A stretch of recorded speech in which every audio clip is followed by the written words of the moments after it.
Hello, my name is Pastor Charles Curtis.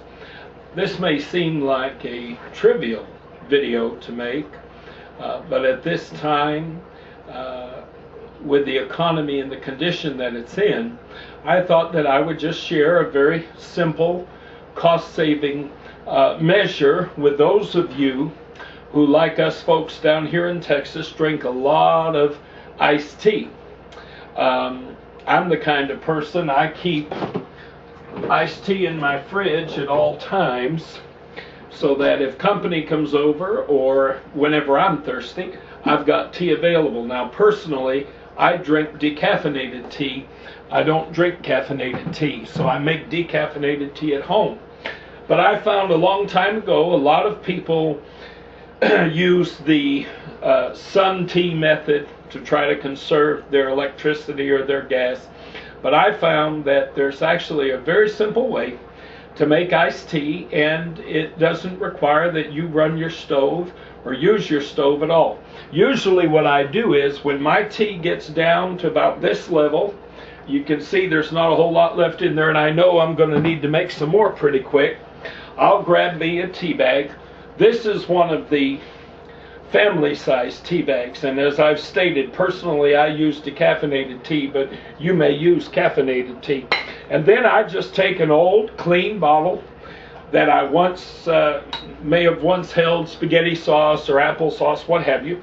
Put the iced tea bag in there, run your water in the sink for a moment, and just let it get as hot as it can get. There you go, that's all it takes.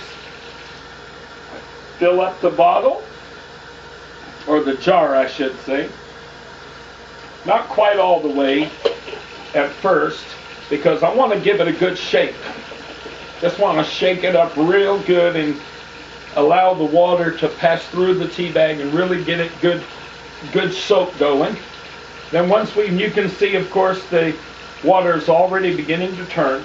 And then I'm going to fill the jar up to the neck, close it up, and I just leave this on my stove, generally until it's room temperature. So basically you only have to leave it there for maybe an hour. Sometimes I'll run around and do my errands for the day, and I don't get back to it for several hours. But when you're done, if it is set for at least a couple of hours, an hour or two, this is what you wind up with. A beautiful, dark bunch of tea. I'll shake that bottle up again to get everything out of that bag I can get. I've got a beautiful base now to make my iced tea. And what's wonderful about doing it this way, by not boiling the tea bag, you do not get that bitter aftertaste that you often get with tea. This tea in here is going to be nice and smooth. You will not have that aftertaste. And a lot of people don't like the idea of making tea without boiling it because they're afraid the sugar or the sweetener won't melt unless they are using hot water. So what I'll do here to show you is that when you're using this tea now at room temperature, I'm just going to rinse out this container a little bit. When you're making your tea from what is in the jar at room temperature, here we go, a nice clean tea container.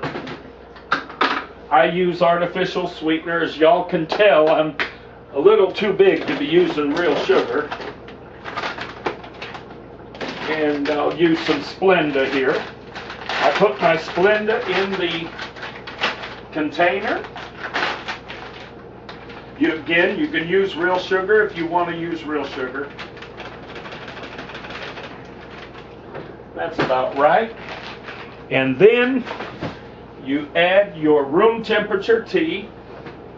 And you know what? It'll melt down beautifully. It'll melt sugar down. It'll melt artificial sweetener down. Absolutely beautifully. It's not at all necessary that you use boiling hot water. Room temperature water the sugar will melt or the sweetener will melt beautifully in it. Get it all mixed up good. Finish filling the container with cold tap water, or if you want to use obviously bottled water out of the fridge. I'm very frugal. I've always been frugal, and I find little ways to conserve here and there, and I've been doing this for many years. Maybe I'll share some of my other secrets with you in the future. And you just finish filling your container up then with some nice cold water. And from this little jar and one single family-sized tea bag, which is the equivalent to 3 normal-sized tea bags, I get a beautiful container of iced tea ready for the fridge. So I just thought, at this time, with the economy being as tough as it is, that some of you folks might appreciate learning that you can make iced tea without ever once having to turn on your stove, without having to burn any electric or burn any gas. You can make wonderful iced tea without the bitter aftertaste of a boiled tea bag. And the sugar or the sweetener will melt beautifully in it if you just let the container with the tea bag set long enough to cool down to room temperature. Again, it can take anywhere from an hour or 2. And the longer you let it set, obviously, just before you pour the tea into the container, shake it up a little bit, get every bit out of that you can, and when it's all said and done, you'll have a nice smooth container of iced tea. God bless you. I hope this little tip helps.